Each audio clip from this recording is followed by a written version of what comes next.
Welcome back to the deep dive. Today we have a real mandate for speed. We're diving into sources that spell out an immediate critical danger zone. We're talking about a brand new security advisory from Fortinet issued January 15th, 2026. And our goal here isn't just to read it, it's to pull out the specific actionable intel you need to secure your network, like right now. And that urgency isn't just hype. The numbers really do speak for themselves. This is CVE-2025-64155. It affects FortiSIEM, and it has a CVSS score of 9.8 out of 10. A 9.8. A 9.8. For anyone in network defense, that's the digital equivalent of a 5-alarm fire. You drop everything and you act. It's basically a perfect score for a catastrophe. So our mission for this deep dive is to unpack 3 things and do it quickly. What this thing is, why it earned that crazy score, and what the precise mandatory steps are that administrators need to take. Okay, so let's start with the core threat. This is an operating system or OS command injection vulnerability, and that's severe because it completely breaks the wall between the application, FortiSIEM in this case, and the actual server it's running on. So if it's exploited, an attacker can just run what? Anything they want? Anything. Arbitrary code, arbitrary commands directly on your CM server. So when you say arbitrary code on a SIEM, I mean, a CM is the brain of your security operations.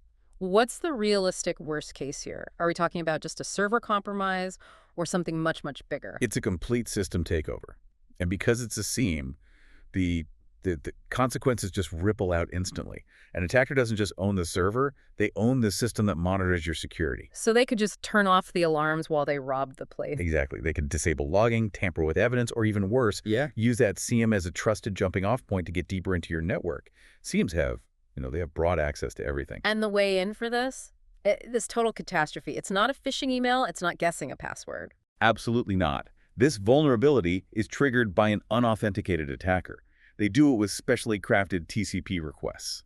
And that word unauthenticated, that's the whole ballgame, isn't it? It is. It means the barrier to entry is 0. No login, no credentials, no prior access needed at all.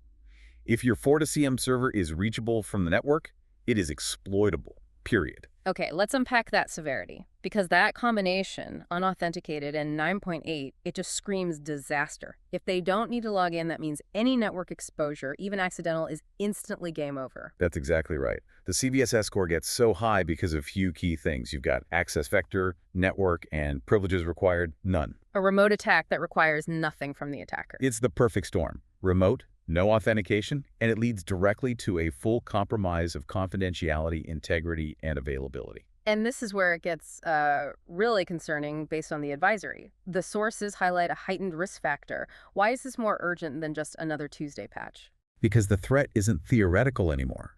It's active. The advisory explicitly says that exploit code for this vulnerability is publicly available. Publicly available? Yes. So the race is already on. That's the signal. Public exploit code means automated scanners, botnets, they're all being weaponized to find this vulnerability. It could be happening within hours, if not already. Exactly. It democratizes the attack. Yeah. You're not waiting for some elite state-sponsored actor. You're now fighting against automated opportunistic scanning from everyone. You can't afford to wait. So with that compressed timeline, we have to be crystal clear on who needs to drop everything right now. The list of affected FortiSIEM versions is, well, it's wide. It looks like this flaw might be in a really deep core part of the product. That's a great observation. Yeah, when you see a flaw that spans so many major releases, usually points to a problem in some foundational component, maybe some legacy code that handles low-level communication, which, is common for command injection issues. Let's run through the list from the source material. We need to be specific here so you, the listener, know if you're in the danger zone. Okay, starting with the newest one. FortiSIEM 7.4.0 is vulnerable. And then we go to the 7.3 branch, which is pretty substantial. That's versions 7.3.0 through 7.3.4. Correct. And it continues across the entire FortiSIEM 7.2.0 through 7.2.6 range. Wow. And further back. Yep. It covers FortiSIEM 7.1.0 all the way through 7.1.8. And it includes the older 7.0 branch, too. It does. FortiSIEM 7.0 through 7.0.4. And then finally, it goes way back into the 6.7 lifecycle. FortiSIEM 6.7.0 through 6.7.0 are all vulnerable. That is just a staggering list. 6 major release branches. It spans years of development. If you are running FortiSIEM and your version is anywhere in that range, from 6.7.0 up to 7.4.0, you have to assume you're being scanned right now. Which brings us directly to the action plan. With a threat this bad and with public exploits out there, you need a two-pronged approach, right? The permanent fix and the immediate temporary shield. That's it. The primary directive is simple, but it's demanding. You must update affected products to the latest fixed version immediately.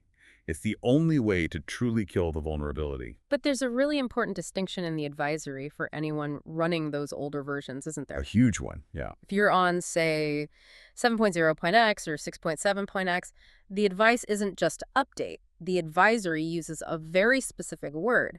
It says users should migrate to a fixed release. And that nuance, update versus migrate, is, well, it's a huge administrative headache, but it's critical. An update is usually just applying a patch. A migration, especially from something like 6.7 to a modern fixed release, that often means downtime, hardware checks, config verification. It's a project. So for listeners on those legacy versions, this is not a quick fix. This is a project that needs to start today, and it might have some serious technical overhead. Exactly. And because migration takes time, we have to talk about the essential workarounds. These are the defensive moves you can make right now in minutes to buy your team time to patch or migrate properly. And what's great here is how specific Fortinet was. They didn't just say use a firewall. They pointed to the exact component to block. Yes, and this is the key technical takeaway. This is what you need to do immediately. The advisory says you must block or tightly limit access to the monitor service. And crucially, that service runs on a specific port. It runs on TCP port 7900. That detail is the single most important thing for your immediate defense. Okay, let's pause on that. A 9.8 critical vulnerability, and the entire attack funnels through one port, TCP 7900, and one service, Fun Monitor. What is that service, and why is its exposure so dangerous? The monitor service it's a fundamental part of the system. In a SIEM, you have services that handle health checks and communication between all the different parts. The agents, the collectors, the main server. Right. This service handles some of that low-level talk. So when a command injection flaw exists there, it means the service misinterprets the attacker's request. It sees it not as monitoring data, but as a command to be run by the server itself. So the attacker is basically tricking the monitor service into executing a malicious command, and the service just does it because it's running with system privileges and it never checks for authentication. Precisely. So by blocking access to TCP 7900, you are longer. Yeah. You're essentially cutting the wire. The attacker can't even reach the vulnerable piece of code to begin with. It's a powerful temporary fix. That makes the defense plan very clear. The advisory also had a third, more structural recommendation. It did, and it's classic defense in depth. It's simple. Ensure your FortiSIEM services are only reachable from trusted administrative networks. So network segmentation. Exactly. Even if an attacker gets a foothold somewhere else, say, they compromise a user's workstation on a normal network segment. Right. That segmentation means they still can't pivot and hit the SIEM server on TCP 7900 because the firewall rules between those network zones won't allow it. It's redundant protection. So if the patch fails for some reason, you have the port 7900 block, and if that block is misconfigured, you have network segmentation as a backstop. You want to take an unauthenticated remote flaw and turn it into a zero-access situation. Okay, so let's synthesize this action plan for everyone listening. The sequence is strict. Priority 1, update or migrate to a fixed release immediately. If you cannot do that within the hour, you must implement firewall rules to block or severely restrict TCP port 7900 for the monitor service, and verify your SIEM is isolated on a trusted network. That's the playbook. And it's a perfect example of how high-quality, specific intel like knowing about TCP 7900 lets a security team be surgical instead of just, panicking. And this whole situation, it forces us to think bigger than just this one product. Given that a single port, TCP 7900, and a single service, monitor, can be the front door for a 9.8 critical vulnerability, it really raises a question for you, the listener, about your own network. It really highlights a common blind spot, which is internal exposure. We're often so focused on the perimeter, but we assume traffic inside the network is, well, trusted. This proves that a service exposed just internally can still lead to the highest level of compromise. Think about all those other back-end services running in your own environment right now. Database ports, management interfaces, little custom services.